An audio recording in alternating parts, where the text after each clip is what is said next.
ആകാശവാണി.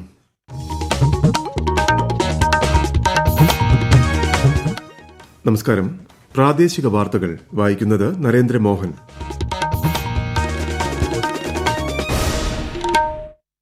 പ്രധാന വാർത്തകൾ. G7 ഉച്ചകോടിക്ക് ഇറ്റലിയിൽ ഇന്ന് തുടക്കം. 3 ദിവസം നീണ്ടുനിൽക്കുന്ന ഉച്ചകോടിയിൽ പ്രധാനമന്ത്രി നരേന്ദ്രമോദി പങ്കെടുക്കും. കുവൈറ്റിലെ ലേബർ ക്യാമ്പിലുണ്ടായ തീപിടുത്തത്തിൽ മരിച്ച ഇന്ത്യക്കാരുടെ മൃതദേഹങ്ങൾ നടപടികൾ പൂർത്തിയാക്കി എത്രയും വേഗം നാട്ടിലെത്തിക്കുമെന്ന് വിദേശകാര്യ മന്ത്രാലയം. കുവൈറ്റിൽ അപകടത്തിൽ മരിച്ചവരുടെ കുടുംബങ്ങൾക്കും പരിക്കേറ്റവർക്കും കേന്ദ്ര സംസ്ഥാന സർക്കാരുകളുടെ ധനസഹായം. മന്ത്രി വീണ ജോർജ് കുവൈറ്റിലേക്ക് പുറപ്പെടും. നീറ്റ് പരീക്ഷാ നടത്തിപ്പിൽ ചോദ്യപേപ്പർ ചോർച്ച ഉൾപ്പെടെയുള്ള ക്രമക്കേടുകൾ നടന്നിട്ടില്ലെന്നും പുനഃപരീക്ഷാ നടപടികൾ കാര്യക്ഷമമായി നടത്തുമെന്നും കേന്ദ്രമന്ത്രി ധർമ്മേന്ദ്ര പ്രധാൻ. കോട്ടയം, ആലപ്പുഴ, പത്തനംതിട്ട ജില്ലകളിൽ പക്ഷിപ്പനി സ്ഥിരീകരിച്ചു. ICC പുരുഷ T20 ലോകകപ്പ് ക്രിക്കറ്റിൽ വെസ്റ്റ് ഇൻഡീസ് ന്യൂസിലൻഡിനെ 13 റൺസിന് പരാജയപ്പെടുത്തി. വാർത്തകൾ വിശദമായി. 3 ദിവസം നീണ്ടുനിൽക്കുന്ന G7 ഉച്ചകോടിയിൽ പങ്കെടുക്കാൻ പ്രധാനമന്ത്രി നരേന്ദ്രമോദി ഇന്ന് ഇറ്റലിയിലേക്ക് തിരിക്കും.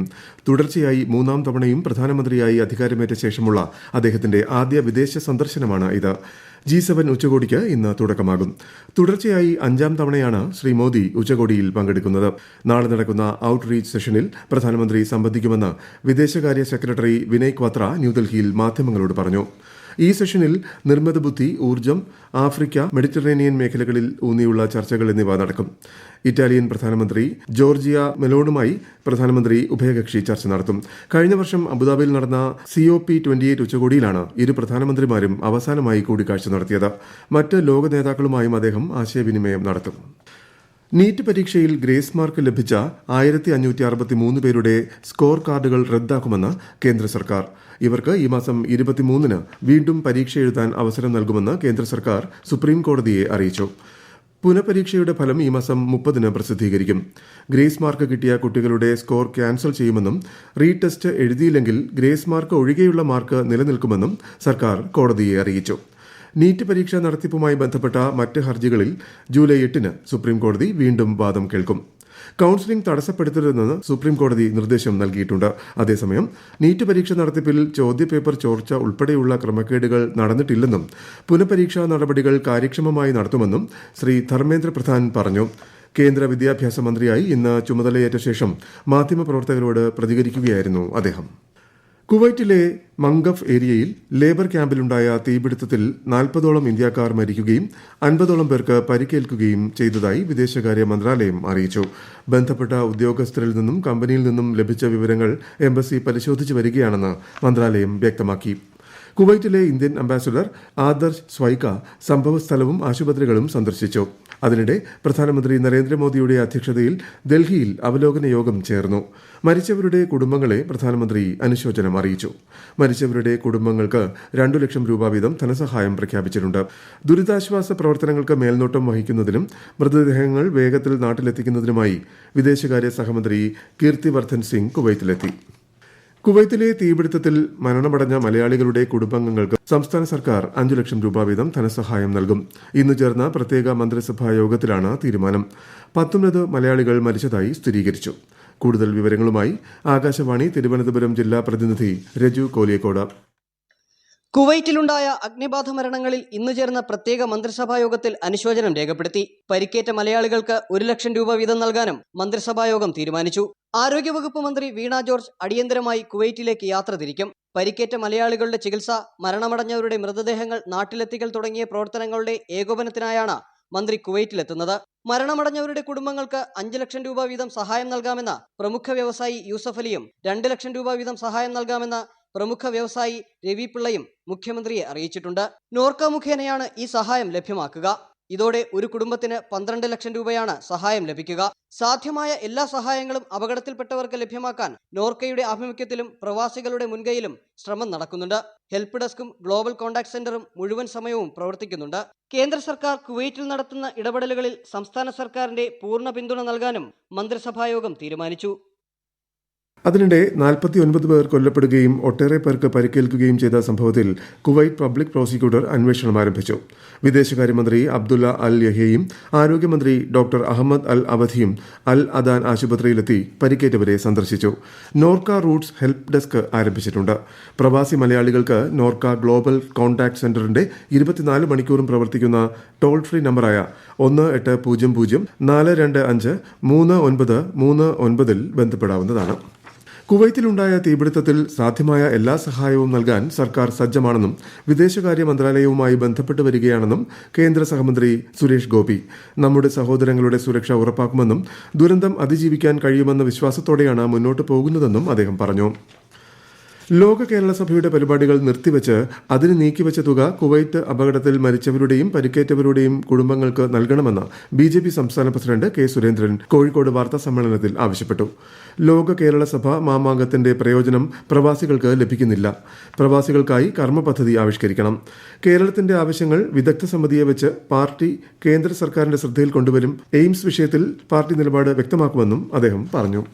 കുവൈറ്റിലുണ്ടായ തീപിടുത്തത്തിൽ മരിച്ചവരിൽ ചങ്ങനാശ്ശേരി ഇത്തിത്താനം സ്വദേശിയും ഇത്തിത്താനം ഇളങ്കാവ് കിഴക്കേടത്ത് വീട്ടിൽ പ്രദീപ് ദീപ ദമ്പതികളുടെ മകൻ ശ്രീഹരി പ്രദീപാണ് മരിച്ചത്.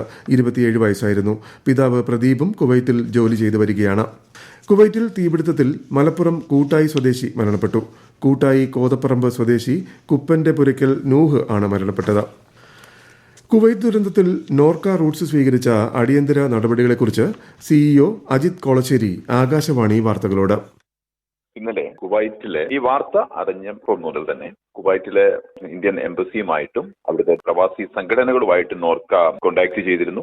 ഉടൻ തന്നെ നോർക്കയുടെ ഗ്ലോബൽ കോണ്ടാക്ട് സെന്ററിൽ 24 മണിക്കൂർ പ്രവർത്തിക്കുന്ന ഒരു ഹെൽപ്പ് ഡെസ്ക് ഇത് സംബന്ധിച്ചുള്ള വിവരങ്ങളെ നൽകുന്നതിന് വേണ്ടി ആരംഭിച്ചു. അതോടൊപ്പം തന്നെ കുവൈറ്റില് ഡയസ്പോറ അസോസിയേഷൻസുമായിട്ട് ചേർന്നുകൊണ്ട് ഒരു ഹെൽപ്പ് ഡെസ്ക് ഇന്നലെ രൂപീകരിച്ചിട്ടുണ്ടായിരുന്നു. പ്രഥമഘട്ടത്തിൽ തന്നെ ആശുപത്രിയിൽ ഉള്ള ആൾക്കാർക്ക് സഹായം നൽകുന്നതിനും അതോടൊപ്പം തന്നെ മരിച്ചു പോയ ആൾക്കാരുടെ ഭൗതിക ശരീരങ്ങൾ എത്രയും പെട്ടെന്ന് നാട്ടിലേക്ക് കൊണ്ടുവരുന്നതിനും വേണ്ടി നോർക്കയുടെ കുവൈറ്റിലുള്ള ഹെൽപ്പ് ഡെസ്ക് ഇന്ത്യൻ എംബസിയുമായിട്ടും മിഷനുമായിട്ടും ചേർന്നുള്ള പ്രവർത്തനങ്ങൾ ഏകോപിപ്പിച്ച് വരികയാണിപ്പോൾ.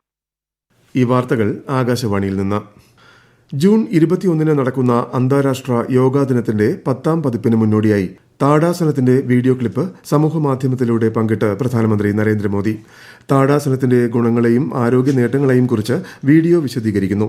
താടാസനം ശരീരത്തിന് കരുത്തും വഴക്കവും ഉറപ്പാക്കുമെന്നും പ്രധാനമന്ത്രി പറഞ്ഞു. കുവൈറ്റ് ദുരന്തത്തിന്റെ പശ്ചാത്തലത്തിൽ ഇന്ന് നടക്കാനിരുന്ന ലോക കേരള സഭയുടെ ഉദ്ഘാടന സമ്മേളനവും സെമിനാറും അനുബന്ധ പരിപാടികളും ഒഴിവാക്കി. 14, 15 തീയതികളിൽ ലോക കേരള സഭാ സമ്മേളനം നിശ്ചയിച്ച പ്രകാരം നടക്കും. ആഘോഷ പരിപാടികൾ ഉണ്ടാകില്ല. കാൻ ചലച്ചിത്രമേളയിൽ കേരളത്തിന്റെ യശസ് ഉയർത്തിയ ചലച്ചിത്ര പ്രവർത്തകരെ സംസ്ഥാന സർക്കാർ ആദരിക്കും. ഗ്രാൻഡ് പ്രീ പുരസ്കാരം നേടിയ all we imagine as light എന്ന ചിത്രത്തിലെ അഭിനേതാക്കളായ കനി കുസൃതി, ദിവ്യപ്രഭ, ഹൃദു ഹാറൂൺ, അസീസ് നെടുമങ്ങാട് എന്നിവരെയും മേള അന്താരാഷ്ട്ര തലത്തിൽ മികച്ച ഛായാഗ്രാഹകർക്ക് നൽകുന്ന അംഗീകാരമായ Pierre Angenieux excellence in cinematography പുരസ്കാരത്തിന് അർഹനായ സന്തോഷ് ശിവനെയുമാണ് ആദരിക്കുന്നത്. പക്ഷിപ്പനി ബാധയെ തുടർന്ന് 2 മാസത്തിനിടെ സംസ്ഥാനത്ത് 1 ലക്ഷത്തിലധികം പക്ഷികളെയാണ് കൊന്നൊടുക്കിയത്. കോട്ടയം, ആലപ്പുഴ, പത്തനംതിട്ട ജില്ലകളിലാണ് പക്ഷിപ്പനി സ്ഥിരീകരിച്ചത്. കൂടുതൽ നാശനഷ്ടമുണ്ടായ ആലപ്പുഴയിൽ നിന്നും ആകാശവാണി പ്രതിനിധി R. രവികുമാർ. ആലപ്പുഴ ജില്ലയിൽ ഇതുവരെ 73,601 പക്ഷികളെ കൊന്നു. അതിൽ 60,127 താറാവും 1,227 കോഴിയും 952 കാടയും 8 ടർക്കിയും ഉൾപ്പെടുന്നു. 203 മറ്റ് പക്ഷികളെയും കൊന്നു. കുട്ടനാട്ടിൽ മാത്രം 900 ചതുരശ്ര കിലോമീറ്റർ ചുറ്റളവിൽ പക്ഷിപ്പനി ബാധിച്ചതായി റിപ്പോർട്ടുണ്ട്. ആലപ്പുഴ ജില്ലയിൽ 10 കേന്ദ്രങ്ങളിലാണ് പക്ഷിപ്പനി സ്ഥിരീകരിച്ചത്. അവസാനമായി ചേർത്തല, ആലപ്പുഴ നഗരങ്ങളിലും കഞ്ഞുക്കുടി, മുഹമ്മ ഗ്രാമപഞ്ചായത്തുകളിലും പക്ഷികൾ ചാവുന്നതായി റിപ്പോർട്ടുണ്ട്. പ്രതിരോധ പ്രവർത്തനങ്ങൾ വിലയിരുത്താൻ ഇന്നലെ മന്ത്രി ജെ ചിഞ്ചുറാണിയുടെ നേതൃത്വത്തിൽ ഓൺലൈനായി ഉന്നതതല യോഗം ചേർന്നു. ICC പുരുഷ T20 ലോകകപ്പ് ക്രിക്കറ്റിൽ ഇന്നത്തെ ആദ്യ മത്സരത്തിൽ ആതിഥേയരായ വെസ്റ്റ് ഇൻഡീസ് ന്യൂസിലൻഡിനെ 13 റൺസിന് പരാജയപ്പെടുത്തി. രണ്ടാമത്തെ കളിയിൽ ബംഗ്ലാദേശ് നെതർലൻഡ്സിനെ നേരിടും. പ്രധാന വാർത്തകൾ വീണ്ടും. G7 ഉച്ചകോടിക്ക് ഇറ്റലിയിൽ ഇന്ന് തുടക്കം 3 ദിവസം നീണ്ടു നിൽക്കുന്ന ഉച്ചകോടിയിൽ പ്രധാനമന്ത്രി നരേന്ദ്രമോദി പങ്കെടുക്കും.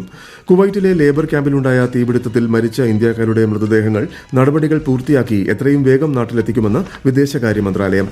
കുവൈറ്റിൽ അപകടത്തിൽ മരിച്ചവരുടെ കുടുംബങ്ങൾക്കും പരിക്കേറ്റവർക്കും കേന്ദ്ര സംസ്ഥാന സർക്കാരുകളുടെ ധനസഹായം. മന്ത്രി വീണ ജോർജ് കുവൈറ്റിലേക്ക് പുറപ്പെടും. നീറ്റ് പരീക്ഷാ നടത്തിപ്പിൽ ചോദ്യപേപ്പർ ചോർച്ച ഉൾപ്പെടെയുള്ള ക്രമക്കേടുകൾ നടന്നിട്ടില്ലെന്നും പുനഃപരീക്ഷാ നടപടികൾ കാര്യക്ഷമമായി നടത്തുമെന്നും കേന്ദ്രമന്ത്രി ധർമ്മേന്ദ്ര പ്രധാൻ. കോട്ടയം, ആലപ്പുഴ, പത്തനംതിട്ട ജില്ലകളിൽ പക്ഷിപ്പനി സ്ഥിരീകരിച്ചു. ICC പുരുഷ T20 ലോകകപ്പ് ക്രിക്കറ്റിൽ വെസ്റ്റ് ഇൻഡീസ് ന്യൂസിലൻഡിനെ 13 റൺസിന് പരാജയപ്പെടുത്തി. പ്രാദേശിക വാർത്തകൾ കഴിഞ്ഞു. അടുത്ത വാർത്താ പ്രക്ഷേപണം 12:50.